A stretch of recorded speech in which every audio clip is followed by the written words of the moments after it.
علیہ السلام، میں اس خاک سے زمین پر ایک خلیفہ پیدا کروں گا اور اس کی جان قبض کرنے کے لیے تجھی کو مقرر کروں گا۔ تب اسرائیل علیہ السلام نے معذرت کی کہ یا رب، تیرے بندے مجھے دشمن جانیں گے اور برا بھلا کہیں گے۔ جناب باری نے فرمایا، اے اسرائیل، تو غم مت کر، میں خالق مخلوقات ہوں، ہر ایک موت کا سبب گردانوں گا اور ہر شخص اپنے اپنے مرض میں گرفتار رہے گا، تب تمہیں دشمن نہ جانے گا۔ کسی کو درد میں مبتلا کروں گا اور کسی کو تپے دق میں اور کسی کو پانی میں غرق کروں گا۔ پیارے ناظرین، اسی حوالے سے حضرت ابو ہریرہ رضی اللہ تعالیٰ عنہ کی روایت بھی ہے کہ جب اللہ تعالیٰ نے حضرت آدم علیہ السلام کو پیدا فرمانے کا ارادہ کیا تو حضرت جبرائیل علیہ السلام کو زمین سے کچھ مٹی لانے کو کہا۔ جب حضرت جبرائیل علیہ السلام مٹی لینے گئے تو زمین نے جبرائیل علیہ السلام سے کہا، میں تجھے اس ذات کی قسم دیتی ہوں جس نے تجھے میرے پاس بھیجا، تم یہ مٹی نہ لے جاؤ، اس مٹی سے جو انسان بنے گا وہ فساد پھیلائے گا اور خون بہائے گا اور اس کو آگ میں جلنا پڑے گا۔ یہ سن کر جبرائیل علیہ السلام اللہ کی بارگاہ میں پہنچے تو اللہ نے دریافت کیا کہ مٹی کیوں نہیں لائے؟ تو حضرت جبرائیل علیہ السلام نے جواب دیا کہ اللہ، جب اس نے آپ کی عظمت کا واسطہ ڈالا تو میں نے اسے چھوڑ دیا۔ تو اللہ تعالیٰ نے حضرت اسرافیل علیہ السلام کو بھیجا اور اس کے ساتھ بھی یہی معاملہ ہوا۔ پھر میکائیل علیہ السلام کو بھیجا، ان کے ساتھ بھی یہی معاملہ ہوا، حتیٰ کہ ملک الموت اسرائیل علیہ السلام کو بھیجا گیا۔ تو زمین نے جب اسرائیل علیہ السلام کو یہی جواب دیا تو اسرائیل علیہ السلام نے فرمایا، اے زمین، جس ذات نے مجھے تمہارے پاس بھیجا ہے وہ تجھ سے زیادہ اطاعت و فرما برداری کے لائق ہے، تو میں اس کے حکم کے سامنے تیری بات کیسے مان سکتا ہوں؟ چنانچہ آپ علیہ السلام نے زمین کی مختلف جگہوں سے کچھ مٹی لی اور اللہ کی بارگاہ میں حاضر ہو گیا۔ تو اللہ نے فرمایا، کیونکہ تم اس مٹی کو لے کر آئے ہو، اب تم ہی ان کی روح کو قبض کیا کرو گے۔ تو آپ علیہ السلام نے کہا، لوگ مجھ سے نفرت کرنے لگیں گے۔ تو اللہ نے وعدہ فرمایا کہ کوئی تمہارا نام نہیں لے گا اور نہ کوئی برا بھلا کہے گا۔ ناظرین، سوچنے کی بات ہے کہ آیا حضرت اسرائیل علیہ السلام کو کبھی کسی کی روح قبض کرتے ہوئے رحم آیا ہے یا نہیں؟ تو اس حوالے سے بھی آپ کو بتائیں گے، لیکن پہلے آپ کو حضرت موسیٰ علیہ السلام کا حضرت اسرائیل علیہ السلام کو تھپڑ مارنے کے بارے میں بتاتے ہیں۔ تو یاد رہے کہ حدیث پاک میں حضرت اسرائیل علیہ السلام کا ایک واقعہ ملتا ہے جو کہ حضرت موسیٰ علیہ السلام کا ملک الموت کو تھپڑ مارنے کے حوالے سے ہے۔ اس حوالے سے حضرت ابو ہریرہ رضی اللہ تعالیٰ عنہ فرماتے ہیں کہ موت کے فرشتے کو حضرت موسیٰ علیہ السلام کی طرف انسانی صورت میں بھیجا گیا۔ جب وہ فرشتہ آیا تو موسیٰ علیہ السلام نے اسے تھپڑ مار کر اس کی آنکھ پھوڑ دی۔ وہ اپنے رب تعالیٰ کے پاس واپس گیا اور عرض کیا، اے اللہ، تو نے مجھے ایسے بندے کی طرف بھیجا جو مرنا نہیں چاہتا۔ اللہ تعالیٰ نے اس کی آنکھ درست فرما دی اور فرمایا، ان کے پاس دوبارہ جاؤ اور انہیں کہو کہ اپنا ہاتھ کسی بیل کی پشت پر رکھیں، انہیں ہر بال کے عوض جو ان کے ہاتھ کے نیچے آئے گا 1 سال زندگی ملے گی۔ اس ساری کاروائی کے بعد موسیٰ علیہ السلام نے کہا، اے میرے رب، پھر کیا ہوگا؟ فرمایا، پھر موت۔ انہوں نے کہا، پھر ابھی ٹھیک ہے، لیکن انہوں نے اللہ تعالیٰ سے یہ دعا کی کہ مجھے ایک پتھر پھینکنے کے فاصلے تک مقدس سرزمین کے قریب کر دیا جائے۔ رسول اللہ صلی اللہ علیہ وآلہ وسلم نے فرمایا، اگر میں وہاں ہوتا تو تمہیں راستے کی ایک جانب سرخ رنگ کے ٹیلے کے نیچے ان کی قبر دکھاتا۔ ناظرین، اس حکایت کو سننے کے بعد ذہن میں ایک سوال آتا ہے، کیسا کیوں ہوا؟ تو اس بارے میں ابن بطال رحمۃ اللہ علیہ کہتے ہیں کہ اصل میں اللہ تعالیٰ نے فرشتے کو حضرت موسیٰ علیہ السلام کے امتحان کے لیے بھیجا تھا، نہ کہ موت کے لیے، اور فرشتہ انسانی شکل میں آیا، اس لیے یہ معاملہ پیش آیا۔ ناظرین، جہاں تک بات ہے حضرت اسرائیل علیہ السلام کے دل میں رحم آنے کی، تو اس حوالے سے یہ حکایت مولانا رومی رحمۃ اللہ علیہ کی حکایت سے ملاحظہ نقل کی گئی ہے کہ ایک دفعہ اللہ رب العزت نے حضرت اسرائیل علیہ السلام سے پوچھا کہ تجھے کسی کی جان قبض کرتے ہوئے کبھی رحم آیا؟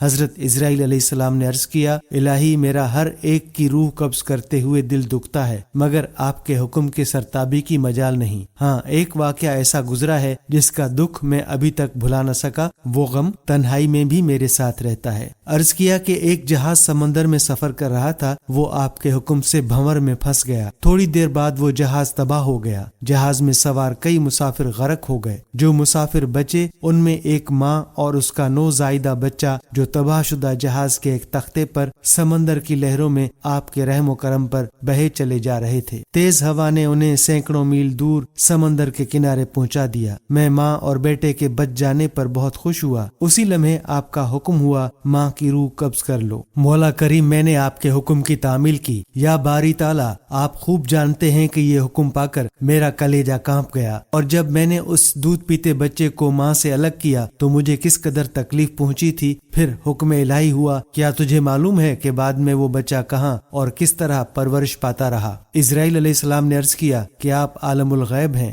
ظاہر اور باطن آپ پر آیا ہیں۔ اللہ رب العزت نے ارشاد فرمایا، ہم نے موج سمندر کو حکم دیا کہ اس لاوارث بچے کو اٹھا کر ساحل پر ڈال دے۔ ساحل کے قریب ایک سرسبز و شاداب جزیرہ تھا۔ ہم نے پھولوں کو حکم دیا کہ بچے کے نیچے سیج بچھا دیں۔ سورج سے کہا اپنی تیز شعاؤں سے بچے کو محفوظ رکھنا۔ بادل کو کہا بچے سے ذرا فاصلے پر رہے۔ درختوں کی شاخیں خود بخود جھک کر پھل اور ان کا رس اس کے منہ میں ڈال دیتی تھیں۔ جزیرے میں ایک شیرنی کی ہم نے ذمہ داری لگا دی، روزانہ اسے دودھ پلاتی۔ شیرنی کے خوف سے بچے کے پاس کوئی جانور نہیں آ سکتا تھا۔ اس جزیرے میں ہم نے خوشنوا اور حسین پرندے بھیجے جو ہر وقت چہچہاتے تاکہ بچے کا دل پریشان نہ ہو۔ ہوا کو حکم دیا کہ اس بچے پر آہستہ آہستہ سے گزرے تاکہ اس کو کوئی تکلیف نہ پہنچے۔ اے اسرائیل علیہ السلام، وہ تنہا اور بظاہر بے یار و مددگار بچہ پرورش پا کر خوب صحت مند اور بہادر ہو گیا۔ ہم نے اس کے پاؤں میں کبھی کانٹا بھی نہ چبھنے دیا۔ دنیا کی تمام نعمتیں اسے عطا کیں۔ ایک بادشاہ شکار کھیلتے ہوئے ادھر آ نکلا۔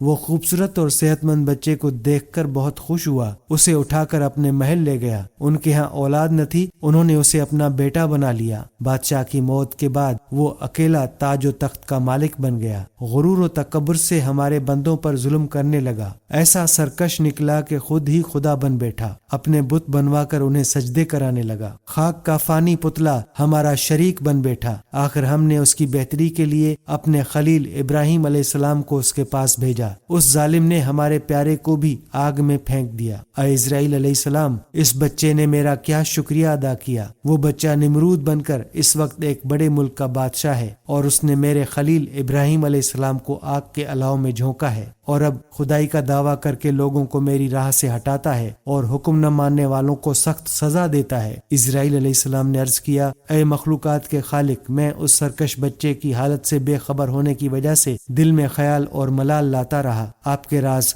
آپ ہی جانتے ہیں۔ بحوالہ حکایت رومی۔ محترم ناظرین، یہ تھیں کچھ حکایات اور روایات حضرت اسرائیل علیہ السلام کے بارے میں۔ آخر میں آپ کو حضرت اسرائیل علیہ السلام کی بارگاہ مصطفیٰ صلی اللہ علیہ وآلہ وسلم میں حاضری کا ایمان افروز واقعہ سناتے ہیں۔ روایات میں آتا ہے کہ اللہ عز و جل نے ملک الموت کی طرف وحی فرمائی کہ میرے حبیب اور میرے محبوب محمد صلی اللہ علیہ وآلہ وسلم کی طرف چلے جاؤ اور انتہائی خوبصورت شکل اختیار کر کے حاضری دینا، اور آپ کی روح قبض کرنے میں بہت زیادہ نرمی سے کام لینا۔ بس حضرت ملک الموت زمین پر اترے، ایک اعرابی کی طرح آپ صلی اللہ علیہ وآلہ وسلم کے دروازے پر آ کر کھڑے ہو گئے۔ پھر عرض کرنے لگے، السلام علیکم، اے نبوت کے گھر والوں، کیا مجھے اندر آنے کی اجازت ہے؟ حضرت عائشہ رضی اللہ تعالی عنہا نے حضرت فاطمہ الزہرا رضی اللہ تعالی عنہا سے کہا، آدمی کو جواب دو۔ تو حضرت فاطمہ الزہرا رضی اللہ تعالی عنہا نے کہا، اے اللہ کے بندے، اللہ تجھے ہر قدم پر اجر عطا فرمائے۔ رسول اللہ صلی اللہ علیہ وآلہ وسلم کو اپنی جان کا خیال ہے۔ اس نے دوبارہ صدا دی تو حضرت عائشہ رضی اللہ تعالی عنہا نے حضرت فاطمہ الزہرا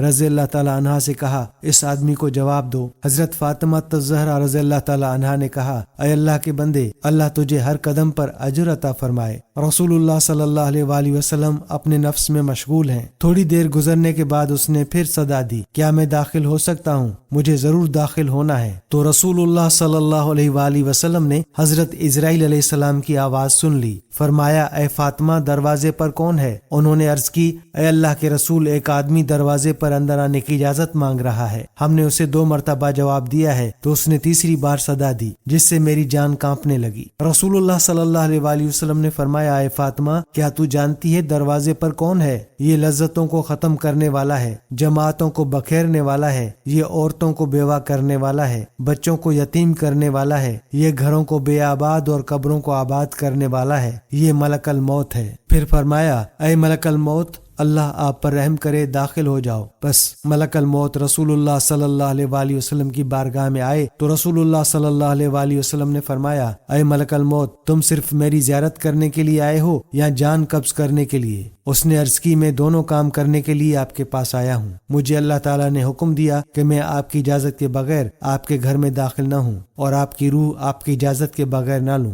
اگر آپ اجازت دیں تو ٹھیک ہے، ورنہ میں اپنے رب کے پاس لوٹ جاؤں گا۔ بروایت المعجم الکبیر۔ محترم ناظرین، یہ ہے شان میرے محبوب صلی اللہ علیہ وآلہ وسلم کی۔ ان کے جسم انور سے روح قبض کرنا تو دور کنار، ان کی اجازت کے بغیر ان کے گھر میں بھی داخل نہیں ہو سکتے۔ حضرت اسرائیل علیہ السلام نے عرض کی، یا رسول اللہ صلی اللہ علیہ وآلہ وسلم، میں بڑے بڑے بادشاہوں کی روح کھینچتا ہوں لیکن کسی سے اجازت نہیں لیتا، لیکن اللہ رب العزت نے حکم دیا ہے کہ میرے محبوب کے گھر جانے کی بھی اجازت لینی ہے اور روح قبض کرنے کی بھی اجازت لینی ہے۔ اگر وہ اجازت فرما دیں تو اندر جانا، اگر اجازت دیں تو روح قبض کرنا، ورنہ لوٹ کر واپس میری بارگاہ میں آ جانا۔ ناظرین، یہ ہے مقام محبوبیت، لیکن آج کے گمراہ قسم کے لوگ اس عرفہ و اعلیٰ مقام کو سمجھتے نہیں اور اپنی مثل قرار دیتے ہیں۔ یہ تو وہ مقام ہے کہ جہاں ملک الموت دست بستہ اذن مانگ رہا ہے کہ میرے رب نے حکم فرمایا ہے کہ اگر میرے محبوب صلی اللہ علیہ وآلہ وسلم قبض روح کا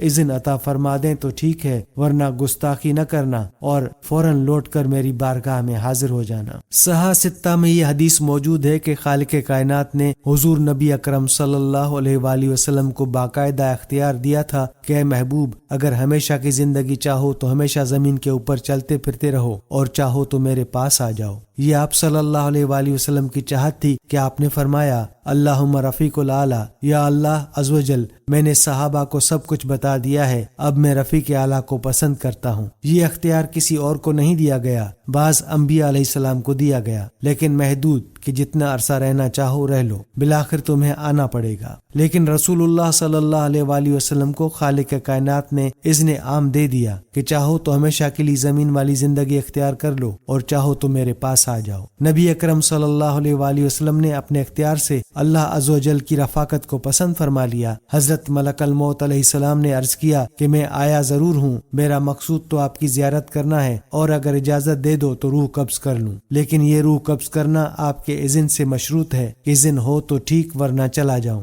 ناظرین، آئیے سب مل کر ایک بار بارگاہ رسالت مآب میں درود پاک کا نذرانہ پیش کرتے ہیں۔ اللہم صلی علی محمد وعلی آل محمد کما صلیت علی ابراہیم وعلی آل ابراہیم انک حمید مجید۔ اللہم بارک علی محمد وعلی آل محمد کما بارکت علی ابراہیم وعلی آل ابراہیم انک حمید مجید۔ ناظرین، یہ تھی ہماری آج کی دلچسپ اور ایمان افروز ویڈیو۔ اسے آپ نے اپنے ناظرین اور اپنے پیاروں کے لیے بھی ضرور شیئر کرنا ہے۔ جزاک اللہ۔ ناظرین، ہم یہ امید کرتے ہیں کہ آپ کو ہماری آج کی یہ ویڈیو ضرور پسند آئی ہوگی۔ اگر آپ کو ہماری آج کی یہ ویڈیو پسند آئی ہے تو آپ سے گزارش کرتے ہیں کہ آپ ہمارے چینل دستور حیات کو ضرور سبسکرائب کر لیں اور ساتھ ہی لگے بیل کے بٹن کو بھی پریس کر لیں تاکہ آپ کے پاس ہماری آنے والی مزید معلوماتی ویڈیوز کا نوٹیفیکیشن بر وقت ملتا رہے۔ سبسکرائب کے ساتھ ساتھ ہماری ویڈیو کو لائک بھی کریں اور اپنی قیمتی رائے کا اظہار کمنٹس میں ضرور کریں۔ ناظرین، ہمارے چینل کو اسی طرح سے دیکھتے رہیے۔ ہم پھر حاضر ہوں گے ایک نئے ٹاپک کے ساتھ۔ اللہ تعالیٰ آپ کا اور ہمارا حامی و ناصر ہو، آمین۔